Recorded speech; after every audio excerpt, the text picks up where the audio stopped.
அகிலம் நியூஸ் நேயர்களுக்கு வணக்கம். இன்றைய நாளுக்கான இரவு நேர பிரதான செய்திகள்.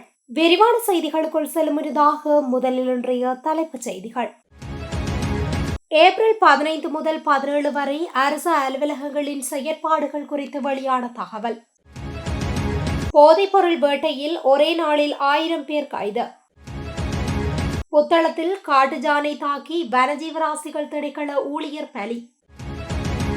உணவுப் பொருட்களின் விலைகள் உயரக்கூடும், விடுக்கப்பட்டுள்ள எச்சரிக்கை. QR குறியீட்டு முறைமையின்றி எரிபொருள் வழங்க நடவடிக்கை. கட்டுநாயக்க விமான நிலையத்தில் வைத்து வெளிநாட்டவர் ஒருவர் கைது. சித்திரை புத்தாண்டை முன்னிட்டு அதிவேக வீதியூடாக விசேட சேவைகள் ஆரம்பம். ராணுவ முகாம் சென்ற வேன் மோதி பெண் பலி. மட்டக்களப்பில் புதையல் தோண்டும் நடவடிக்கையில் ஈடுபட்ட 4 சந்தேக நபர்கள் கைது.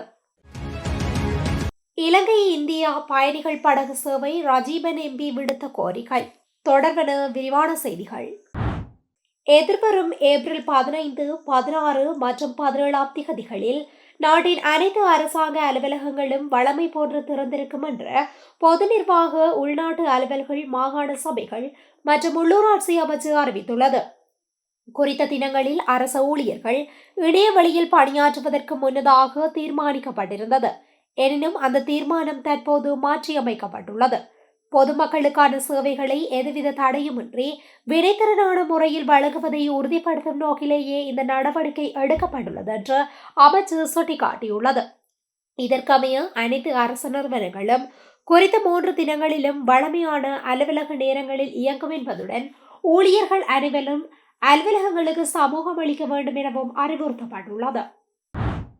ஜனாதிபதியின் பணிப்புரைக்கு அமைய போதைப்பொருள் ஒழிப்பை இலக்காக கொண்டு முன்னெடுக்கப்படும் முழு நாடுமே ஒன்றாக எனும் தேசிய திட்டத்தின் கீழ் மேற்கொள்ளப்பட்ட விசேட சோதனைகளில் 1000 சந்தேக நபர்கள் கைது செய்யப்பட்டுள்ளனர். குறித்த கைது நடவடிக்கையானது நேற்றைய தினம் மேற்கொள்ளப்பட்டுள்ளது. போதைப்பொருள் கடத்தல் மற்றும் விற்பனையுடன் தொடர்புடைய 1000க்கும் மேற்பட்டோர் கைது செய்யப்பட்டுள்ள நிலையில் அவர்களில் 5 சந்தேக நபர்களுக்கு எதிராக தடுப்பு காவல் உத்தரவு பெறப்பட்டுள்ளது. அத்துடன் சட்டவிரோத சொத்து சேர்ப்பு தொடர்பான விசாரணைகளின் அடிப்படையில் மேலும் 5 கைது செய்யப்பட்டுள்ளனர். இதேவேளை கைது செய்யப்பட்டவர்களில் 7 பேர் புனர்வாழ்வு நிலையங்களுக்கு அனுப்பி வைக்க பரிந்துரைக்கப்பட்டுள்ளனர். இந்த சுற்றி வளைப்பு நடவடிக்கைகளின் போது சந்தேக நபர்களிடமிருந்து பெருமளவிலான போதைப் பொருட்கள் கைப்பற்றப்பட்டுள்ளன. அதற்கமைய சந்தேக நபர்களிடமிருந்து 480 gram heroin, 722 gram ice, 10 kilogram, 515 gram கஞ்சா, 1507 கஞ்சா செடிகள், 65 கிராம் குஷ்ரக போதைப்பொருள், 373 கிராம் ஹஷீஷ் ரக போதைப்பொருள், 819 போதை மாத்திரைகள், 65 கிராம் மதுர மோதகம் மற்றும் 2 கிலோகிராம் 447 கிராம் மாவா போதைப்பொருள் என்பன கைப்பற்றப்பட்டுள்ளன. நாட்டில் போதைப்பொருள் அச்சுறுத்தலை முற்றாக ஒழிக்கும் நோக்கில் இந்த தேசிய திட்டம் தொடர்ந்தும் தீவிரமாக முன்னெடுக்கப்படும் என்று போலீஸ் ஊடக பிரிவு மேலும் குறிப்பிட்டுள்ளது. புத்தளம் வனாதவில்லு தேனுவர பகுதியில் மின்சார வேலி பாதுகாப்பு பணியில் ஈடுபட்டிருந்த பன்முக சேவை ஊழியர் ஒருவர் காட்டுஜானையின் தாக்குதலுக்கு உள்ளாகி பரிதாபகரமாக உயிரிழந்துள்ளார். குறித்த சம்பவமானது நேற்றைய தினம் இடம்பெற்றுள்ளது. வனாதவில்லு பகுதியை சேர்ந்த 34 வயதுடைய 2 பிள்ளைகளின் தந்தையே இவ்வாறு உயிரிழந்துள்ளார்.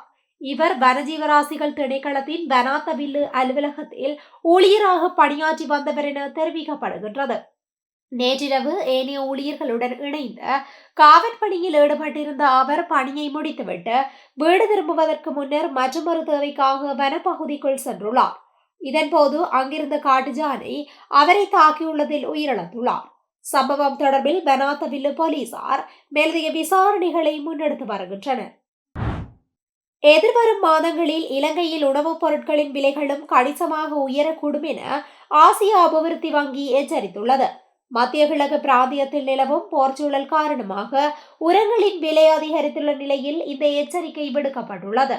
இதேவேளை கடந்த காலங்களில் 5% இருந்த இலங்கையின் பொருளாதார வளர்ச்சி விகிதம் தற்போது 4% குறைந்துள்ளதாகவும் சுட்டிக்காட்டப்பட்டுள்ளது. இதுகுறித்து கொழும்பில் நடைபெற்ற ஊடகவியலாளர் சந்திப்பில் ஆசிய அபிவிருத்தி வங்கியின் இலங்கைக்கான சிரேஷ்ட பொருளாதார நிபுணர் லிலியா அலெக்சாண்டியின் கருத்து தெரிவிக்கையில், கடந்த ஆண்டு பணவீக்கம் மறைபெறுமதியில் இருந்தது. எனினும் இந்த ஆண்டு அது 5.2% வரை அதிகரிக்கும்.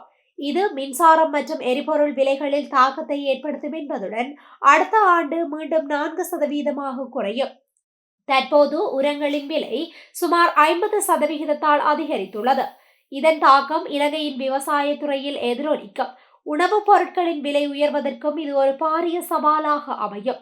உரவிலை மற்றும் மின்சார கட்டணம் உயரும் என்பதனால் அத்தியாவசிய நிவாரணங்கள் தேவைப்படுவோருக்கு அதனை வழங்குவதில் அரசாங்கம் கவனம் செலுத்த வேண்டும் என மேலும் தெரிவிக்கப்பட்டுள்ளது. QR குறியீட்டு முறைமையின்றி பெட்ரோல் வாகனங்களுக்கும் எரிபொருள் வழங்கப்படும் என இலங்கை பெட்ரோலிய கூட்டுத்தாபனம் தெரிவித்துள்ளது. பண்டிகை காலத்தை முன்னிட்டே இந்த நடவடிக்கை எடுக்கப்பட்டுள்ளதாக கூட்டுத்தாபனம் குறிப்பிட்டுள்ளது. குறித்த விடயத்தை பெட்ரோலிய கூட்டுத்தாபனத்தின் முகாமைத்துவ பணிப்பாளர் மயூர நெத்திகுமாரகே தெரிவித்துள்ளார். அதன்படி இன்று நள்ளிரவு முதல் எதிர்வரும் 18ஆம் திகதி நள்ளிரவு வரை இது நடைமுறையில் இருக்கும் என மயூர நெத்திகுமாரகே தெரிவித்துள்ளார். இருப்பினும் இந்த காலப்பகுதியில் ஒற்றை இரட்டை நடைமுறை அமலில் இருக்கும் எனவும் தெரிவிக்கப்பட்டுள்ளது. சட்டவிரோதமாக நாட்டிற்குள் கொண்டுவரப்பட்ட சிகரெட் போதிகளுடன் சீன நாட்டவர் ஒருவர் கட்டுநாயக்க விமான நிலையத்தில் வைத்து கைது செய்யப்பட்டுள்ளார். குறித்த கைது நடவடிக்கையானது இன்று கட்டுநாயக்க விமான நிலைய சுங்க அதிகாரிகளால் மேற்கொள்ளப்பட்டுள்ளது. இதன்போது சந்தேக நபரிடமிருந்து ரூபாய் 3.915 மில்லியன் மதிப்புள்ள சீன தயாரிப்பு சிகரெட்கள் கைப்பற்றப்பட்டுள்ளன. சம்பவம் தொடர்பில் மேலும் தெரிய வருகையில், கைது செய்யப்பட்டவர் 35 வயதுடைய சீன தொழிலதிபர் என அடையாளம் காணப்பட்டுள்ளார்.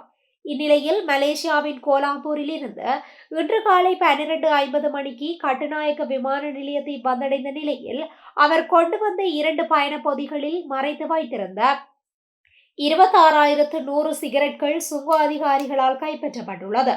இதன்படி சிகரெட் பொதிகள் பறிமுதல் செய்யப்பட்டு சந்தேக நபருக்கு ரூபாய் 1,00,000 அபராதம் விதிக்கப்பட்டுள்ளதாக சுங்க அதிகாரிகள் தெரிவித்துள்ளனர். இது தொடர்பான மேலதிக விசாரணைகளை சுங்க அதிகாரிகள் மேற்கொண்டு வருகின்றமை குறிப்பிடத்தக்கது. சித்திரை புத்தாண்டு கால பகுதியில் பயணிகளின் போக்குவரத்து வசதிகளை இலகுபடுத்தும் நோக்கில் புறக்கோட்டையிலிருந்து கண்டி மற்றும் காலி ஆகிய நகரங்களுக்கு அதிவேக வீதியூடாக விசேட பேருந்து சேவைகள் ஆரம்பிக்கப்பட்டுள்ளன. இதனை போக்குவரத்து பிரதி அமைச்சர் பிரசன்ன குணசேன தெரிவித்துள்ளார்.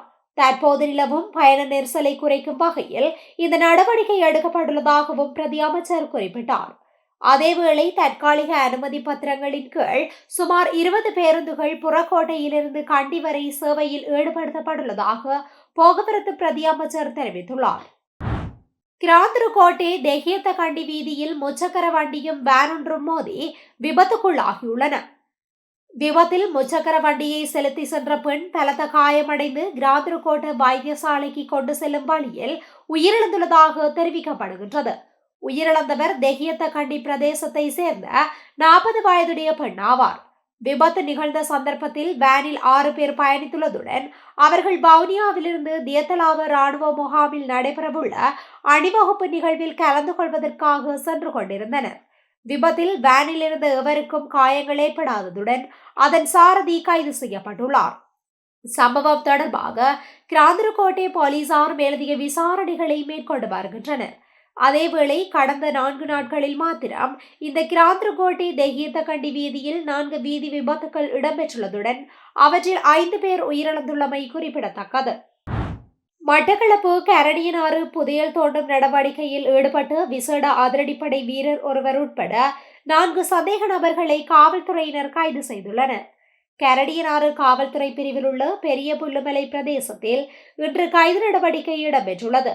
சம்பவம் தொடர்பில் மேலும் தெரிய வருகையில், காவல்துறைக்கு கிடைத்த ரகசிய தகவல் ஒன்றை அடுத்து பெரிய முள்ளுமலை பிரதேசத்தில் காவல்துறையினர் சோதனை நடவடிக்கைகளை முன்னெடுத்துள்ளனர். இதன்போதே சந்தேக நபர்களிடமிருந்த பூஜை பொருட்கள், புதையல் தோண்டும் உபகரணங்கள் மற்றும் 6 கையடக்க தொலைபேசிகளை மீட்டுள்ளதாக கரடியனாறு காவல்துறையினர் தெரிவித்துள்ளனர். இவ்வாறு கைது செய்யப்பட்ட விசேட அதிரடிப்படை வீரர் மொனராகலை பிரதேசத்தை சேர்ந்த 36 வயதுடையவர் எனவும் வாழைச்சேனை விசேட அதிரடிப்படை முகாமில் கடமையாற்றிய நிலையில் தற்போது விசேட நடவடிக்கைக்காக மகாஓயா முகாமில் இணைக்கப்பட்டு அங்கு கடமையாற்றி வருவதாகவும் காவல்துறை விசாரணையில் தெரிய வந்துள்ளது. மற்றும் உருகாமம், தேத்தகண்டி, பெரிய புள்ளமலை பகுதிகளை சேர்ந்த 44, 48 மற்றும் 48 வயதுடையவர்கள் குறித்த சம்பவம் தொடர்பில் கைது செய்யப்பட்டவர்கள் என காவல்துறையினர் தெரிவித்துள்ளனர். கைது செய்யப்பட்ட சந்தேக நபர்களை நீதிமன்றத்தில் முன்னிலைப்படுத்த நடவடிக்கைகள் எடுக்கப்பட்டு வருவதாகவும் சம்பவம் தொடர்பான மேலதிக விசாரணைகளை முன்னெடுத்து வருவதாகவும் கரடியனாறு போலீசார் மேலும் தெரிவித்துள்ளனர். தலைமன்னார் ராமேஸ்வரம் இடையிலான படகு சேவையை மீண்டும் ஆரம்பிக்க கோரும் விசேட பிரேரணை ஒன்று நாடாளுமன்றத்தில் சமர்ப்பிக்கப்பட்டுள்ளது. இலங்கை மற்றும் இந்தியாவுக்கு இடையிலான தொப்புள் கொடியுறவையும் வரலாற்று ரீதியான தொடர்புகளையும் புதுப்பிக்கும் நோக்கில் இந்த பிரேரணை முன்வைக்கப்பட்டுள்ளது. தேசிய மக்கள் சக்தியின் யாழ்ப்பாணம் மாவட்ட நாடாளுமன்ற உறுப்பினர் ராஜீவன் இதனை தெரிவித்துள்ளார். குறித்த பிரேரணையில் சுற்றுலாத்துறையின் வருமானமும் இந்திய மற்றும் இலங்கைக்கு இடையிலான இந்த படகு சேவையை மீள ஆரம்பிப்பதன் மூலம் இந்திய சுற்றுலா பயணிகளின் வருகையையும் அதிகப்படுத்த முடியும். இதனூடாக நாட்டின் அந்நிய செலவணி வருவாயை ஈட்டுவதற்கு பெரும் வாய்ப்புகள் ஏற்படும். பொதுமக்கள் குறைந்த செலவில் தமிழ்நாட்டிற்கு பயணம் செய்யவும் அத்தியாவசிய பொருட்களை நியாயமான விலையில் பெற்றுக்கொள்ளவும் இந்த போக்குவரத்து வழிவகை செய்யும் என குறிப்பிடப்பட்டுள்ளது. குறிப்பாக வடக்கு மக்களின் நீண்டகால எதிர்பார்ப்பாக இது காணப்படுகின்றது. இரு நாடுகளுக்கும் இடையிலான வர்த்தக தொடர்புகள் வலுப்படுவதன் மூலம் உள்ளூர் மக்களின் வாழ்வாதாரத்தை மேம்படுத்த முடியும். எனவே இந்த பிராந்தியத்தின் பொருளாதார மற்றும் சமூக முன்னேற்றத்தை கருத்தில் கொண்டு மத்திய அரசு இந்த விடயத்தில் உடனடியாக தலையிட்டு உரிய நடவடிக்கைகளை எடுக்க வேண்டும் என்று குறித்த பிரேரணையில் வலியுறுத்தப்பட்டுள்ளமை குறிப்பிடத்தக்கது. இத்துடன் இன்றைய நாளுக்கான இரவு நேர பிரதான செய்திகள் நிறைவடைகின்றன. தொடர்ந்தும் இதுபோன்ற செய்திகளை உடனுக்குடன் அறிந்து கொள்ள அகிலம் நியூஸுடன் இணைந்திருங்கள். நன்றி, வணக்கம். தமிழொலி ஒரே பார்வையில் இன்றைய செய்திகளை உடனுக்குடன் தெரிந்து கொள்ள தமிழொலி யூடியூப் தளத்தை சப்ஸ்கிரைப் செய்து இந்த வீடியோ பிடிச்சிருந்தா லைக் பண்ணுங்க, கமெண்ட் பண்ணுங்க, ஷேர் பண்ணுங்க. மறக்காம கீழே இருக்கிற பெல் ஐகானை கிளிக் பண்ணுங்க.